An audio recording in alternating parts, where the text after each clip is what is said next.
Olá, sejam todos e todas bem-vindos. Você está aqui no canal da ONG Educar é Preciso e hoje nós estamos aqui com o professor José Feitosa, que é historiador, escritor e professor da Rede Municipal de Ensino. E hoje nós vamos tratar de um tema muito importante para a cultura e para a sociedade brasileira, que é a consciência negra. Professor Feitosa, qual a importância da semana, do Dia da Consciência Negra? Bom dia, Edson, bom dia aí a todos os ouvintes, internautas, né? E colocar, é o segundo ano que nós estamos com o feriado nacional, né? Assim como o 7 de setembro, assim como o 15 de novembro, assim como o dia 21 de abril, que é feriado nacional no calendário do país. Agora também nós chamamos dia 20 de novembro. O que é destaque nisso é que todos esses heróis que lembraram do dia 7, do dia 15, do dia 21, somos brancos. Então você tinha um calendário do país baseado em feriado religioso, é mantido ainda, né? E feriado de homens brancos que fizeram um marco na história do Brasil. Você não tinha, numa sociedade que tem hoje 52% de pardos e negros, né? Você não tem um herói negro, você tem uns heróis brancos para homenagear, né? Mas isso nós lutamos há bastante tempo, desde 1971, mais ou menos, quando foi construído o movimento negro unificado, assim, como proposta, como reivindicação, e o movimento negro reivindica de uma data para um herói negro e homenageia esse povo que foi durante séculos escravizado, né? Então, quando a gente fala de consciência negra, a gente fala de consciência negra de um continente, né, de uma população que foi trazida enjaulada, em jaulas, capturada em rede, algemada à força da sua terra para a América, né? Para fazer aqui a produção agrícola através da cana-de-açúcar e para fazer a extração de ouro nas minas para a colonização espanhola. Então, nada mais do que você homenagear um herói que passou mais de uma década, né, atacando à noite as fazendas, os engenhos, para libertar escravizado, para libertar o negro, para levar para um local que seria uma vida melhor, uma vida que você teria condição de ter acesso à sua produção, que você tenha acesso a comercializar aquilo que você produzia, que era no quilombo, né? No quilombo tinha essa produção igualitária lá para todo mundo, uma vivência sem corrente, uma vivência sem jaula, uma vivência sem açoite, uma vivência sem castigo. Então isso tinha no quilombo que tinha exatamente lá em redor da Casa Grande. Então, era homenagear esse guerreiro que incomodou outros guerreiros, e ao lado, lógico, de uma grande guerreira que foi Dandara também, era uma grande Era isso que eu ia trazer, professor, nesse momento que eu queria que você falasse um pouco também, trouxesse para nós aqui, a importância, né, da participação da mulher nessa luta. E aí você já trouxe o nome de Dandara, você já traz o nome de Dandara para o debate. Então você vai, nesse bloco agora, você vai trazer a questão da importância da participação da mulher, e o outro ponto é a importância dos quilombos. Primeiro, quer dizer que nós, homens historiadores, nós, homens pesquisadores, nós, homens que gostamos de coordenar a transmissão do saber, aprendemos muito com o movimento de mulheres, que resgatou várias heroínas, mulheres, e Dandara foi uma delas, né? E se dependesse, talvez, hoje os livros didáticos, os livros tanto do ensino médio como do ensino fundamental, traz a figura de Dandara com essa importância, que não só estava ao lado de Zumbi, mas estava organizando o quilombo, estava lutando, né? Era uma mulher guerreira, lutava com lança, lutava com arco, lutava com as mãos, com a arte marcial da capoeira, né?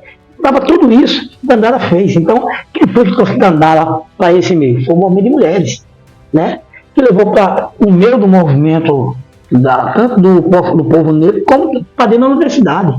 Porque se não fosse esse movimento de mulheres, você teria aí também uma sociedade construída só por homens, como foi construído o 7 de setembro, como foi construído o 21 de abril, como foi construído o 15 de novembro. Parece que não tem mulher. Qual o nome de uma mulher que estava nesse momento? Até a princesa Leopoldina, quando aparece em terceira pessoa, que tem a carta. Ou aparece de forma que ela é coadjuvante, ela só assumiu um papel porque o imperador se ausentou do país, ou que mas o Bonifácio tem muito mais poder do que ela. Quando na verdade não é isso, as mulheres estão resgatando a figura Leopoldina, não é verdade? Estão resgatando porque sabe que ela foi mais do que isso. Como ela foi parte daquela parte europeia mais avançada. No século XVIII, Maria Quitéria fazendo a independência do Brasil, muito antecipadamente a calendário oficial da independência. Então as mulheres, a história deve muitas mulheres ainda. Né? Deve muitas mulheres. Eu até aconselho o pessoal que tem Netflix aí assistir, passou na Globo aí, assistir Mulher Rei, né? Para ver como Dalmec, essa população tratava as mulheres guerreiras, né? Ali, você pode ver que o exército das mulheres guerreiras era mais importante, mais forte do que os homens, né? Isso prova que, imagina quanta civilização africana não tinha exatamente de mulheres. E daí, Dandara, não tenho dúvida, que vem dessa herança dessas mulheres guerreiras, né? Eu acho que, então, essa primeira questão de Dandara e há outras que devem ser resgatadas e nós devemos isso, as pesquisas devem isso ainda, a muita participação das mulheres no quilombo. O quilombo não é uma criação afro-brasileira, é uma criação africana mesmo. Foi transferida, não é diferente da feijoada. A feijoada é uma criação afro-brasileira. E você tinha a feijoada na Europa. Mas como a feijoada? Com carne de primeiro, com filé mignon, né? Com a carne sem osso. Botado num feijão branco ou vermelho, os europeus comiam isso. Paerra. Aí quando chegou aqui, ele foi fazer na Casa Grande, né? Vila Nova, foi fazer na Casa Grande. Aí quando matava um bode, eu matava um porco, eu matava um boi, também o boi e o porco, aí pegava lá o mocotó, que ninguém queria, do boi, do porco. Pegava lá as estranhas, as entranhas. Né? Estranhas não queria, podia dar fora, não dá os negros ali. Né? Aí pegava lá as orelhas, pegava lá, né, os cotovelos, tudo que não queria, achava que não era bom comer de porco. E do boi, deram a quem? Deram a senzala. A senzala fez, pegou um feijão preto lá. Essa é a casualidade da história. Foi um feijão preto que eles botaram. Aí botaram tudo isso que eles deram, limparam, botaram e fizeram. Hoje você chega na praia, ou chega lá na feira aqui do Rangel e diz: eu quero uma feijoada. É a mesma feijoada. Com o quê? Com pé de porco, orelha de porco, as estranhas do porco e do boi. Tudo o que acontece, e ficou a feijoada da senzala. Então, hoje o povo branco, o povo negro, toda a população brasileira come a feijoada da senzala. A feijoada da Casa Grande foi... Ninguém quer, ninguém faz a feijoada da Casa Grande. Come a feijoada com feijão preto e o que a gente chama miúdo. E os miúdos, né? Que são as partes das entranhas. Aí é uma criação. Bovinas e suínas. Essa é uma criação afro-brasileira. O quilombo não. O quilombo tinha na África. A comunidade africana chamada era quilombo, aquela organização que a população se organizava para produzir, dividir, fazer tudo. Então o quilombo é uma transferência. Então quando se cria o quilombo no Brasil, tem essa experiência na África. Então é uma transferência por lá. É como o acarajé. O acarajé não é uma criação afro-brasileira. O acarajé foi transferida. Aquela comida quente, né? O acarajé foi uma comida quente, ele fazia na África ele.